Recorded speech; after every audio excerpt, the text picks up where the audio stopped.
Hello, it's Lexi. Welcome to Lexi's Crusty World.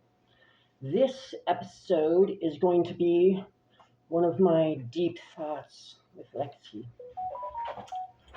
So, it's going to be about cultural appreciation and the origins of things that we appreciate. I have dreadlocks. I've had them for a very long time. Over 12 years. And I was just trying to pay my bill today. I wanted to pay my bill. So I went to the phone place to pay it.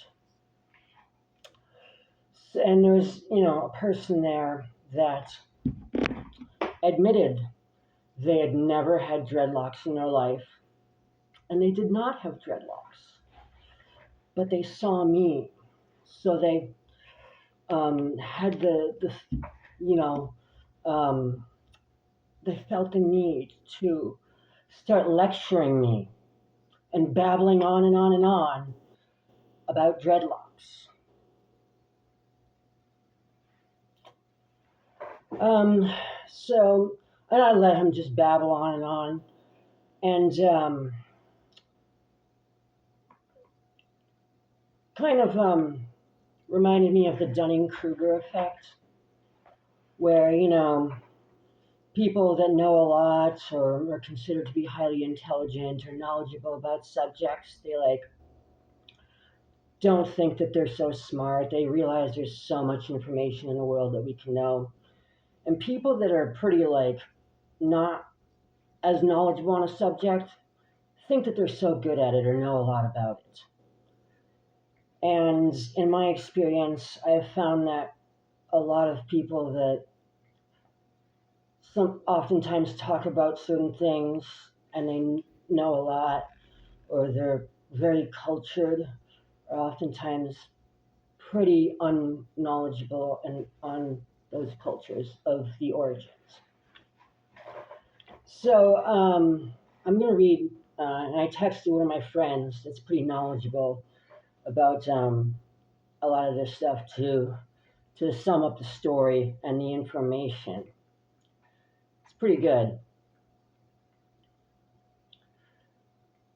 So, this is awesome.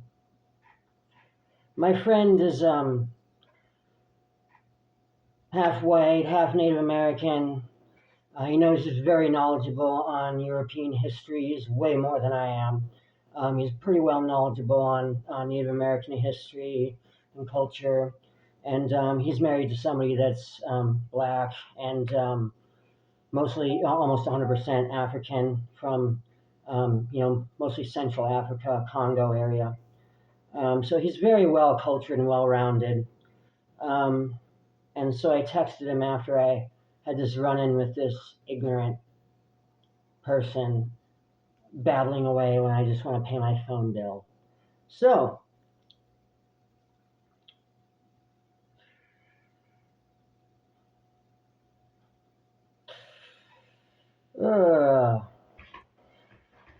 my text. People are fucking annoying. I had to listen to an ignorant fuck babble. My friend says, yeah, that shit sucks. It literally happens to me all the time, and I just want to yell at them and tell them that I don't give a fuck about their ignorant bullshit. Perspective. But instead, I horrifyingly just don't pay attention unless they start saying specific things or personally attacking someone. In which case, I get to tell them or or ban them from the store. He's a store manager of multiple stores. But aside from that, I just get to deal with their narrow-minded shit. It definitely makes me lose the small amount of respect I have for humanity, though. And I said, yeah, I was simply in the phone store to pay my phone bill. This ignorant fuck saw my dreads and decided to babble and lecture me on his ignorant misinformation, as if I've never done research on dreads. I damn near know everything there is about dreadlocks in their history. He kept claiming that he lived in Jamaica with real Rastafarians. He kind of kept poking at, like, where'd you get the idea to put your hair in dreads? Um, I realized then that he was pretty ignorant and thinks that dreads came from Rastafarians. Rastafarianism started in 1930. Me personally, being a yogi, a practitioner of yoga and yogic traditions for, well, I've been a practitioner of yoga, specifically the asana practices, for about 18 years now. And even previous to that, I was already a practitioner of various yogic traditions that date back to India. And I said, me being a yogi and a dreadhead, I know that yogis in India had dreadlocks thousands of years earlier. I just kept saying to him, the dude at the store, my story. I had braids and I didn't take them out, and soon enough they turned into dreads. I could have given this asshole the answer he wanted and say something to him like, I culturally appropriated them from Rastas because I wanted to be a black Jamaican Rastafarian. But why waste my breath? He also kept mentioning that he had 2 braids in his hair in the past because he's part Blackfoot native.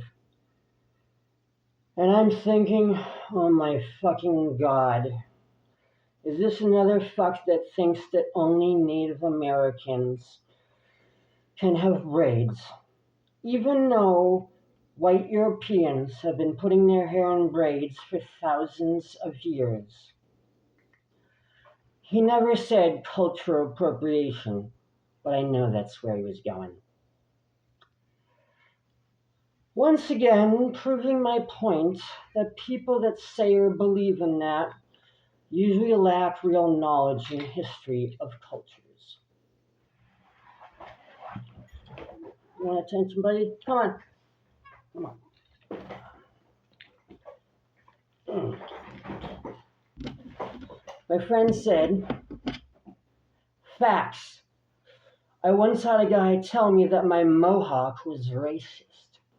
Apparently, he didn't realize that the word mohawk literally comes from a native tribe. Like I said, my friend is part Native American, so he knows a lot of this stuff. Comes from a native tribe, the Mohicans, whom, of course, the furthest thing from Nazis, which is what he assumed I was. He goes on, for future reference, I'm sure you are aware of this, but might have forgotten it in the moment. The Spartans, or Greeks, fought off the Persians at the Pass of Thermopylae, as depicted, albeit incorrectly, in the movie 300, had dreaded hair and beards. While Greeks could be considered olive-skinned, they are in most ways to be considered direct ancestors of Romans, who of course conquered the world, including the Anglo-Saxon regions before Great Britain did. Therefore, dreadlocks were being worn by white people long before Rastafarians ever existed. So for future reference, tell assholes like that to suck on that information. Plus, Blackbeard, obviously a very well-known, very white pirate, had a dreaded beard and dreaded hair, as did a lot of pirates, many of whom were Caucasian kind. It came with the territory, as they were out to the sea most time, and it was easier than cutting their hair every 5 minutes. In other words, and you're probably already painfully aware of this, that dude is about as dumb as a box of rocks. And I said, yep, that could have been from the long-standing connection to Europe, that Europe had to India. Read a lot of books on those ancient cultures.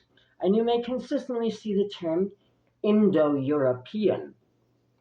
Yeah, lots of Europeans had braids, and when they traveled, went into battle, like the soldiers and warriors and Vikings and people that went into battle, uh, unless they combed out their braids and rebraided them, those braids turn into dreads, usually after 4 weeks.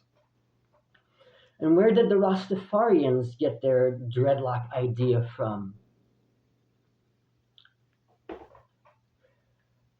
Rastafarians got their idea for dreadlocks from Samson. Samson was an Essene. The Essenes were categorized as Jewish as they were in Israel at the time, thus had DNA similar to most Jews, which were in the area of Babylonian, Persian, Egyptian. Lots of Egyptian had European ancestry. In fact, King Tut years ago was found to be about like 97% DNA or something. Uh, and like I said, the Egyptians had European DNA. And of course, Jews lived under Roman Empire. So the Jews also bred with Roman people, all white-ish cultures. My friend responded and said, the Spartans predate the Indo-European connection. That connection wasn't truly made until Alexander the Great conquered the Persian Empire and pushed past the Middle East into India itself. And your point with the Jews couldn't possibly be more on spot. No matter how you slice it, it turns out that human beings of all ethnicities have been braiding and dreading their hair for at least thousands of years. Cultural appropriation my ass, lol. If you're like us, and I said in response, if you're like us and you know what you're talking about because you're educated, it's actually cultural appreciation. My friend responded, also facts. Plus, part of my point in mentioning Alexander is that he didn't conquer the Persian Empire until 150 years after Thermopylae, which means that the Jews, Spartans, Indians, and while I didn't mention them earlier, the Persians, whose empire predates Thermopylae by about 50 years, and so eventually the Moors, who would go on to conquer Sicily a little later, as well as the Phoenicians under Hannibal, all braided and dreaded their hair for centuries. Literally centuries, independently before ever coming into contact with one another. So, in other words, everyone has dreaded their damn hair since the dawn of human civilization. It has never been unique to any one culture in particular. That guy's an idiot. Ha ha ha. And you're right. Having dreaded hair speaks way more volumes about your appreciation of a culture than any supposed appropriation that moron wants to toss around.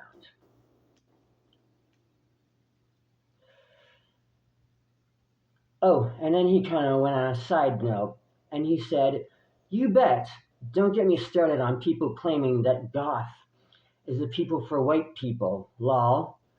One of our friends, he's black, somebody that we knew from the scene, got bitched out on Facebook a while by some racist before I bailed on social media. And I explained to her where the definition of goth comes from and the mixture of cultures which made up of what we consider to be goths today. Ha ha ha.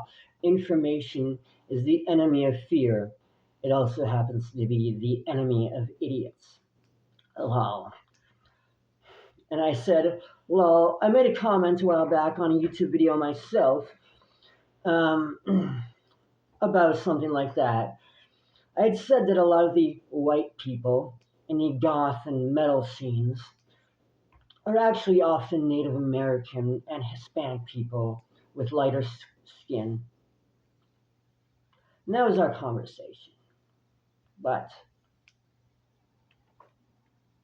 that was just my little rant on unfortunately, how sometimes when people go on about cultural appropriation, or they think they're so cultured and knowledgeable about a subject, but really they lack a lot of historical context and information about these things that stretch across many cultures and where things actually come from. And they're not very cultured. It's sad.